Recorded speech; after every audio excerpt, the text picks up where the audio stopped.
श्री तुकोबारायांची पालखी आज प्रस्थान ठेवणार आहे। देहूनगरी भाविकांच्या स्वागतासाठी सज्ज झाली आहे। देहूनगरीमध्ये संत तुकाराम महाराजांच्या पालखी सोहळ्याच्या निमित्ताने सकाळपासून हजारोंच्या संख्येने भाविक दाखल होत आहेत। मुख्य मंदिरामध्ये जाऊन पालखी सोहळा अनुभवण्यासाठी पहाटेपासूनच भाविकांनी मोठी गर्दी केली आहे। दुपारी होणाऱ्या प्रस्थान सोहळ्याला सकाळपासूनच देहूनगरीमध्ये वैष्णवांचा मेळा जमलेला आहे। या ठिकाणी रांगेत थांबलेल्या भाविकांसोबत संवाद साधलाय आमचे प्रतिनिधी अमोल धर्माधिकारी यांनी। आता पंढरीच्या दिशेने मार्गस्थ होणार आहेत। त्याआधी आज संत तुकाराम महाराज यांच्या पालखीचं प्रस्थान सुद्धा होते आणि त्यामुळे लाखो वारकरी आता देहूनगरीमध्ये यायला सुरुवात सुद्धा झालेली आहे। देहूनगरी अक्षरशः वारकऱ्यांनी गजबजून गेलेले आहे। माझ्या मागे आपण पाहतोय ही दर्शन रांग आहे।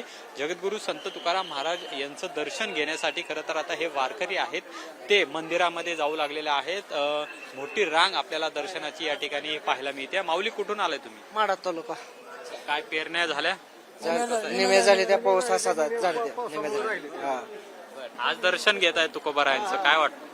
चांगलं वाटतंय। तुका म्हणे माझ्या ह्याची सर्व सुपाई नसरी मग आवडीने।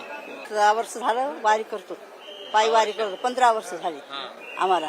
वारकरी आहेत ते आता आपापल्या दिंड्यांसोबत या देहूनगरीमध्ये दाखल झालेले आहेत आणि प्रस्थान सोहळा झाल्यानंतर उद्यापासून प्रत्यक्षामध्ये तुकोबारायांसोबत पायी चालत हे सगळे वारकरी आहेत ते पंढरीच्या दिशेने मार्गस्थ होणार आहेत। कॅमेरामन योगेश केळापुरेसह अमोल धर्माधिकारी, लोकशाही मराठी, देहू।